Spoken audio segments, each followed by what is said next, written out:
Bienvenue dans Mon Psy part en live, le podcast où on parle psychologie, émotion, développement personnel et bien plus encore de manière drôle et décomplexée. Je suis Julien Borloo, psychologue spécialisé en hypnose et coaching et je te donne toutes les clés pour prendre soin de ta santé mentale.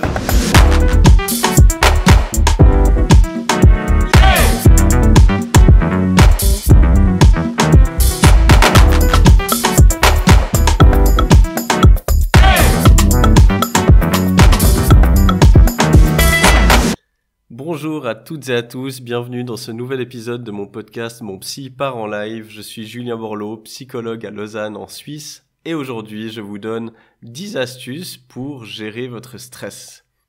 Alors peut-être c'est important de faire une toute petite introduction pour qu'on comprenne bien ce que c'est le stress.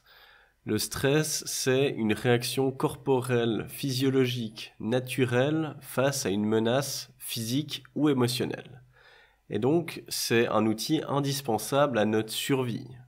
Et ce stress, il va déclencher, un peu comme la peur, 3 réactions. Soit on combat, soit on se fige, soit on fuit.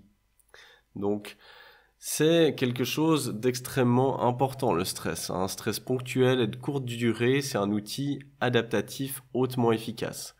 C'est-à-dire que ça va mobiliser toutes nos facultés mentales et physiques pour réussir à relever le challenge qui se met devant nous. Le stress est extrêmement bien pour la performance, mais à une certaine dose. Si on n'a pas assez de stress, on va pas être assez performant parce que on va oublier des choses. Par exemple, à un examen, on va oublier de mettre notre nom sur la feuille, on va oublier de la tourner, etc. Donc notre performance va être basse. Si on a trop de stress, on va aussi perdre nos moyens. C'est-à-dire qu'on va plus savoir réfléchir, on va s'en mêler les pinceaux, on va pas réussir à être performant. Il faut juste la bonne dose de stress pour que ça focalise notre attention, notre concentration. Si c'est quelque chose qui demande de la force musculaire, le stress, ça va nous donner plus de sang dans les muscles pour pouvoir courir plus longtemps, plus vite, etc.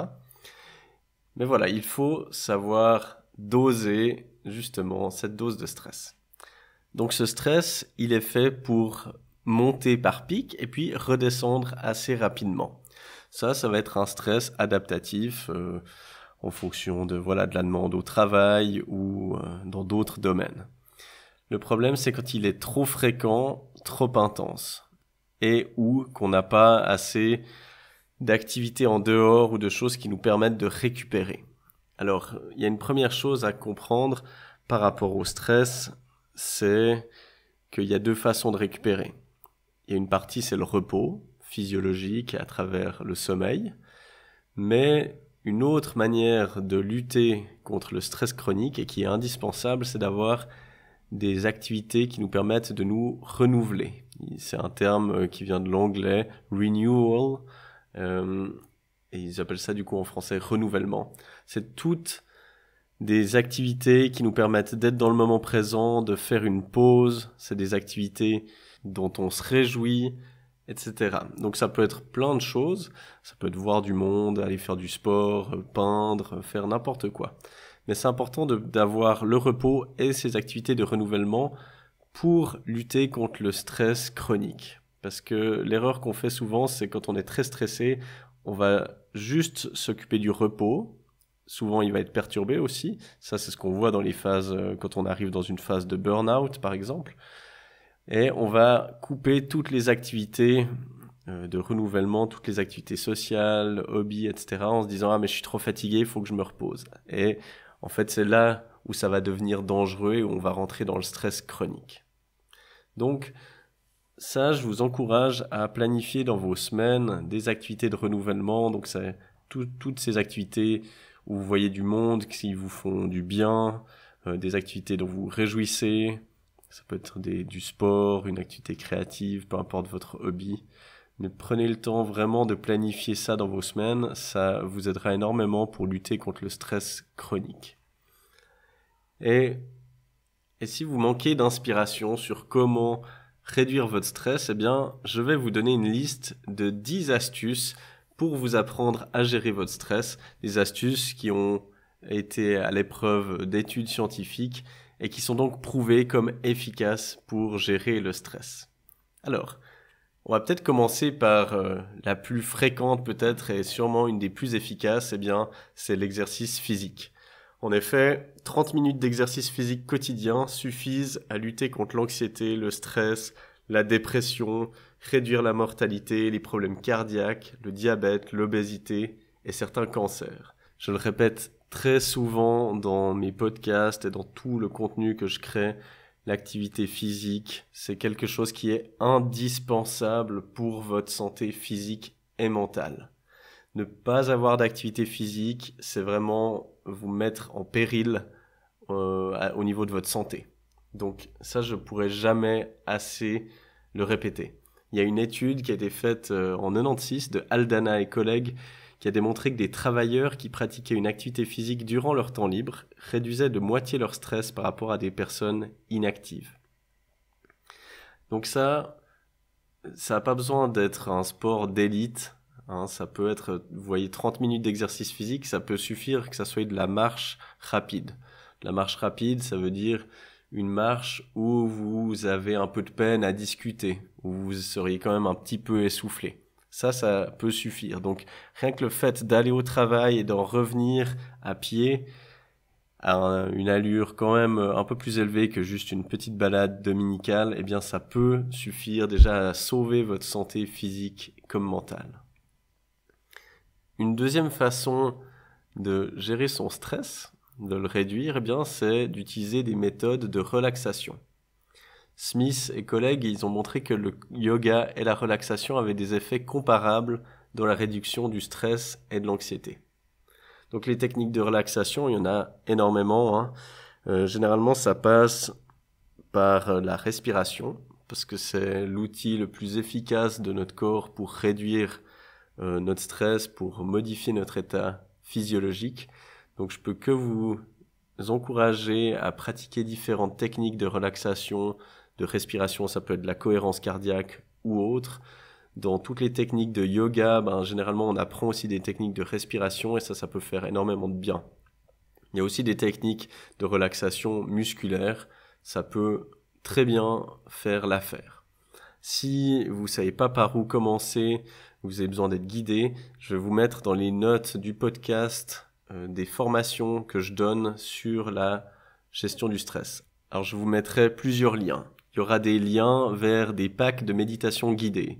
Donc ça, c'est des packs que je vous mets à disposition qui contiennent 5 à 6 méditations guidées sur certaines thématiques. Donc il y a par exemple développer l'amour de soi, se libérer du regard des autres, mais il y a aussi des packs plus axés sur la relaxation et sérénité ou sur le lâcher prise. Donc ça peut être une technique en utilisant la méditation qui est guidée là, donc c'est moi qui vous guide. Ça peut être une façon très efficace de vous offrir un moment chaque jour pour vous détendre, vous relaxer. Mais je vous mettrai aussi un lien vers une formation beaucoup plus complète qui s'appelle Respiration et hypnose, libérez-vous du stress et de l'anxiété. Ça, c'est une formation dans laquelle vous aurez plein d'infos théoriques sur comment gérer votre stress et votre anxiété.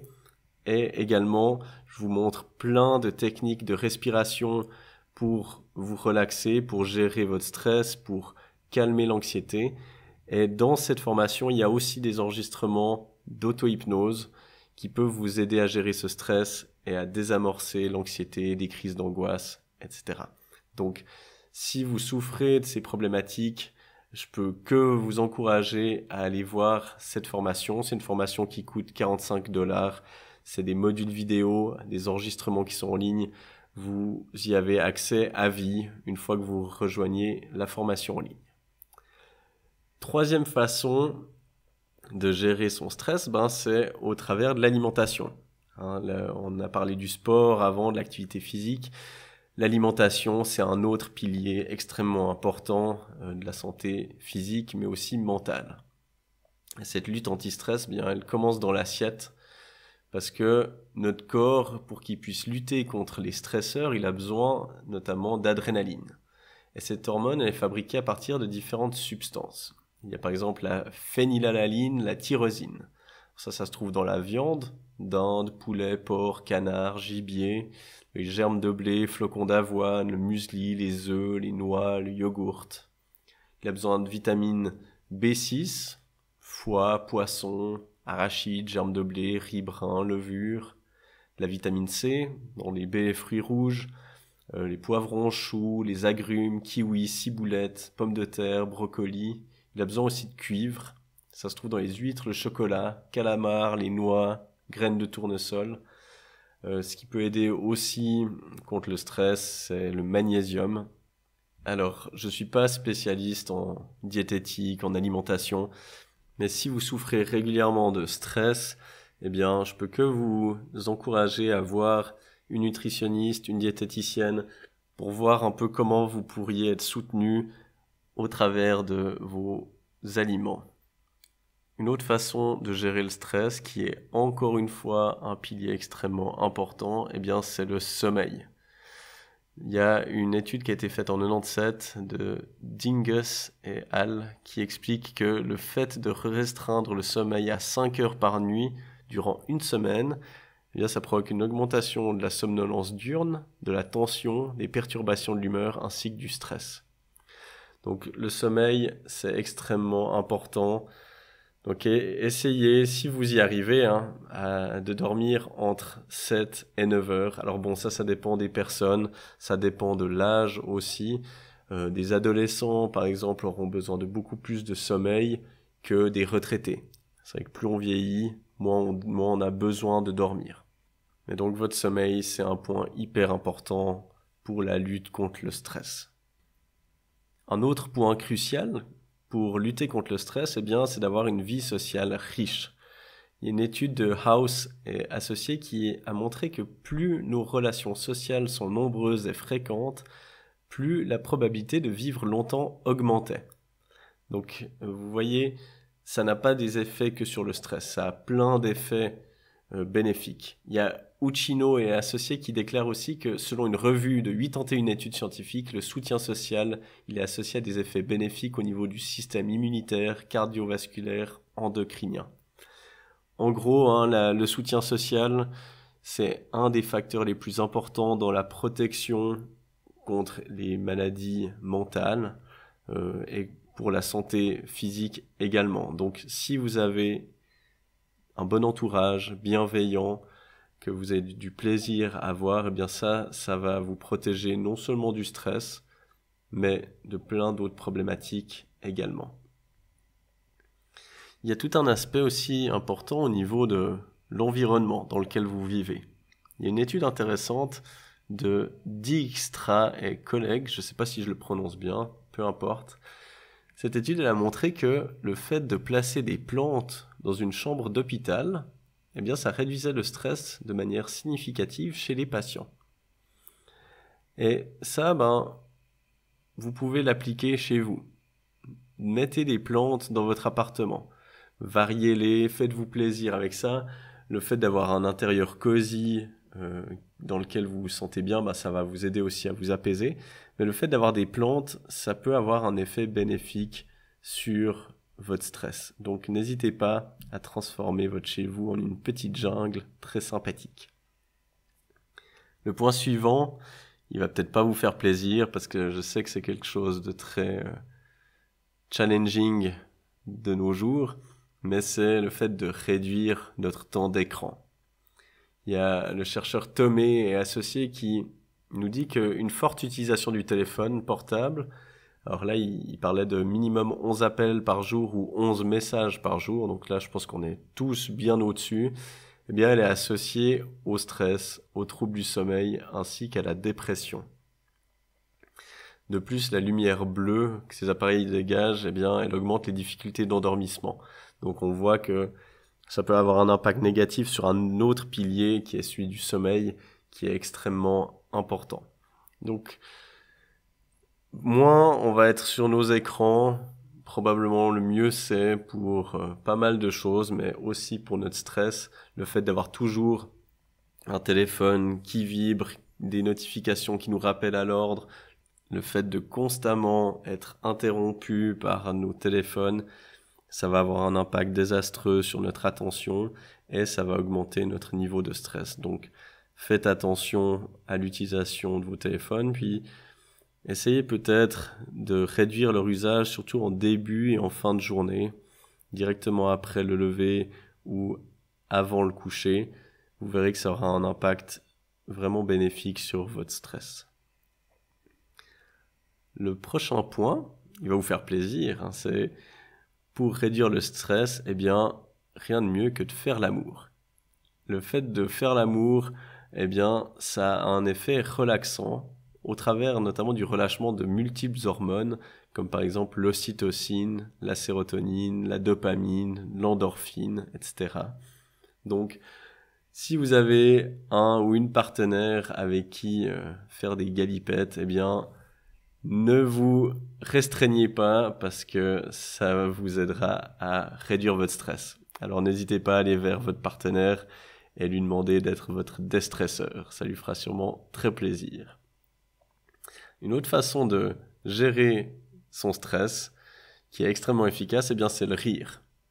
Il y a eu des études qui montrent que le rire, de par sa libération d'énergie physique et psychologique, elle réduisait le stress, l'anxiété, les soucis et la frustration. Le rire, c'est un réel médicament, ça vous permet de changer complètement d'état émotionnel et du coup le fait de rire tous les jours, ça va aussi vous aider à gérer ce stress et aussi à relativiser par rapport à pas mal de soucis qu'on peut se faire. Donc n'hésitez pas à rire, entourez-vous de personnes qui vous font rire, ou bien, si c'est pas le cas, devenez cette personne, puis faites rire les gens autour de vous.